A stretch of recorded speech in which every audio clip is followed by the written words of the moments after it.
I'm Haley Taylor, and you're listening to the Rough Draft Diaries. This week on the Rough Draft Diaries, you'll meet a local archaeologist. My name is Erin Claussen, and I am an archaeologist / historic preservationist. If you hear the word archaeologist, certain images most likely will come to mind.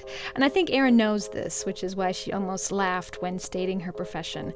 One might think of Indiana Jones or of dinosaur bones, which sounds kind of absurd when they're placed within the landscape of Northwest Ohio. But to be fair, Erin's story didn't begin here, and it didn't even begin with archaeology.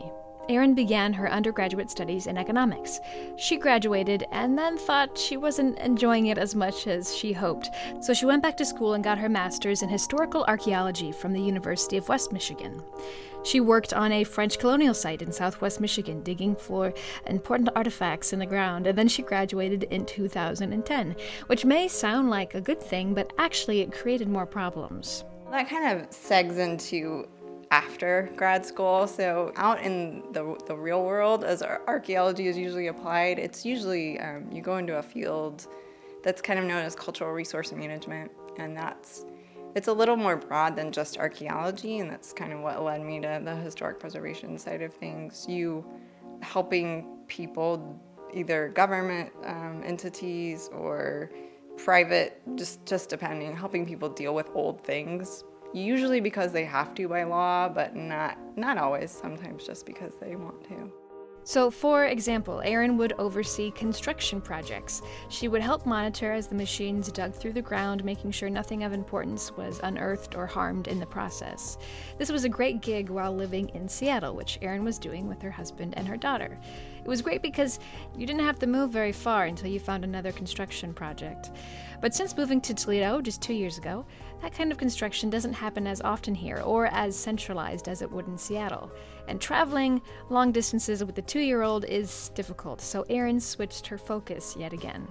Here I work with an architect downtown. I've actually been helping with getting buildings prepped and hopefully ready to receive historic preservation tax credits. So kind of doing the background research on the buildings, and there's so much going on in downtown Toledo right now, and everyone's kind of getting interested in what they can do with the buildings, and making these projects economically viable is a little bit challenging at times, so these can help. I've done quite a few down in the kind of warehouse district area, kind of doing background research on them, and it's just kind of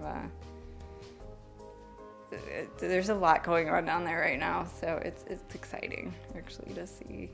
And Erin couldn't help but join in on this excitement. She has also started a project of her own downtown. We just purchased our own old building in downtown Toledo, the Hotel Royal, which is on the south side on Broadway, south side of downtown.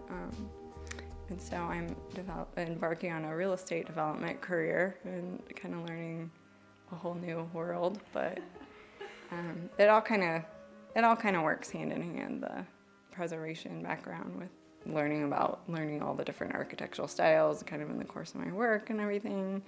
So I feel like it's kind of all fed to this cool place where I get to touch on the old stuff that I love, the history and the preservation, along with kind of this design aspect that'll go into rehabbing this building.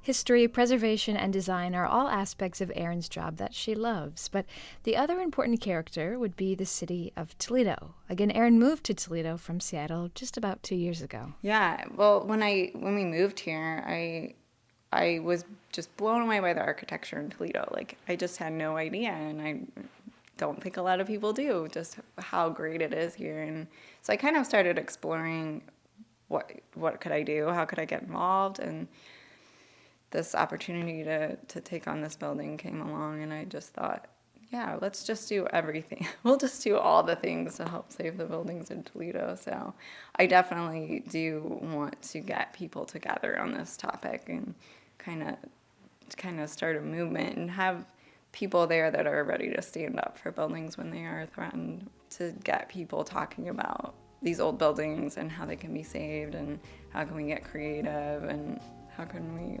make the Rust Belt cool again, and they're doing a great job of it. But why do these old buildings need to be saved in the first place? Toledo seems to be changing and changing fast. Is it worth it to take the time to save old buildings in a city that is looking to the future, looking to create something new? I think it's the fabric of these downtowns, and I think if we just wipe out blocks of buildings and you just, you lose it. You lose part of that draw. I think part of the reason that younger people are coming back down to the downtowns is because of that character and that story. And if you just have no clue what came before, it's just not as appealing. So, yeah, I think trying to remember where we came from, where these cities came from, is important. The buildings are important to tell that story.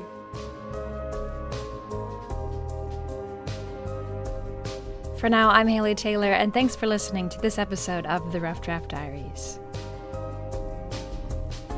Erin's choices for the next episode of the Rough Draft Diaries include... So I wanted to nominate Mommy Bay, Mo in the Sub Shop, and then Mossing Studios. So, yeah. You'll have to tune in next time to find out who I pick on the Rough Draft Diaries.